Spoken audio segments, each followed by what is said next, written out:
It's hell. It's literally hell. You know, you see images that won't leave you.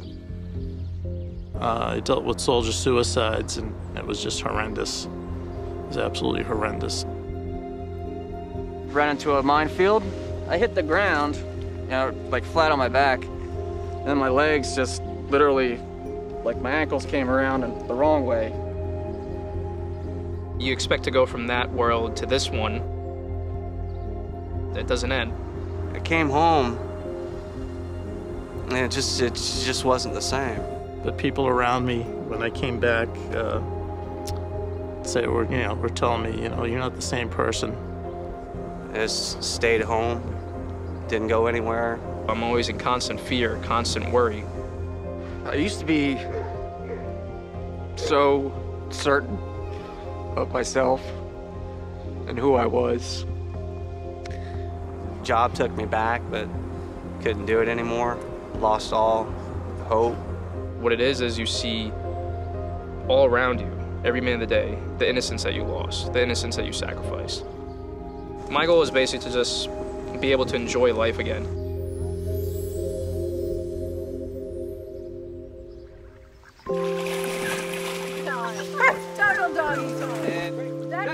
The genesis of dog tags is me reading the New York Times and seeing horrible pictures of explosions in Baghdad and throughout Iraq, and me thinking every day, what can I do? What can I do? What can I do? And one day I said, I can do dogs.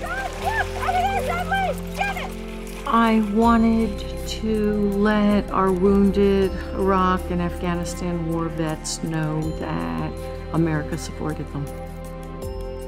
So Puppies Behind Bars expanded its reach, teaching inmates in New York area prisons to raise not only explosive detection canines, but now they would also train psychiatric service dogs to help veterans suffering from post-traumatic stress disorder. Yes, good sit.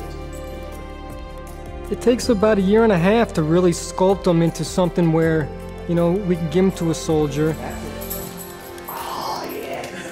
We get them in at 8 weeks old. So, they're just this little ball of fur. At the end, they're doing 90 commands. We teach the dogs to dial 911. Commands like salute serve as a greeting to strangers and help ease awkward social situations, while Got My Back and Pop a Corner offer reassurances that someone is watching out for them. What I see in men and women who've got our dogs is a fear that paralyzes them. In Iraq and Afghanistan, they don't know what's around the corner. If you're in a supermarket, you see a dog nose pop around the corner, it's like, oh, hey, what's going on here? So if the dog's peeking around the corner, it kind of makes them feel a little more secure.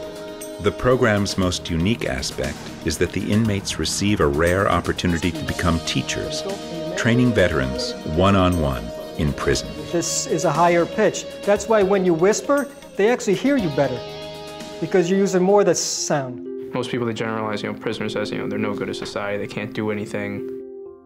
Despite whatever they've done, these puppy raisers have an enormous amount of patience. Chris is double amputee. I personally sat for 3 months in a wheelchair, many hours a day. So I had an idea of the troubles that he went through. It's hard to see somebody like Chris, but you can see that he's not giving up. He's the way that I guess I want to be. I didn't know what to expect from the prison training. And to see that they were loving, dedicated, hard-working, well,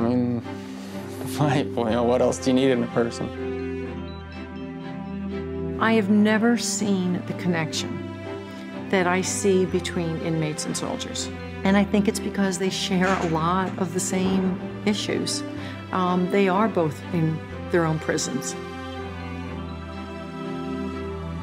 It just makes you feel alive because you're finally doing something with your time. You're not just punching in, punching out, or sweeping the floor. You're doing something that's like, beyond people's imagination.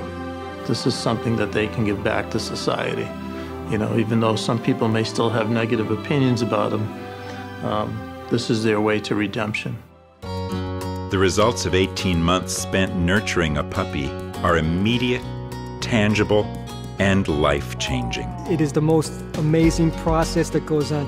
the guy that has Oprah, Jeff. I mean, he mentioned today that he slept for 4 hours, which is the first time he's done that, you know, since he's returned from war. I've had trouble sleeping. And a couple days ago, you know, it was just really bad. Just real bad images, and you know, I broke down. And Henry came up and put his chin on my knee and kind of snapped me back to reality, and he really helped bring me back from that. And that is their purpose. These dogs are a tool, and they help ease the transition back to civilian life. Got my back? Maya has been with Jacob, an Iraq war vet, for over a year now. I wouldn't have a life right now if I didn't have the dog. I went from having panic attacks once or twice a day to having one every 6 months. And I went from taking 15 pills a day to 3.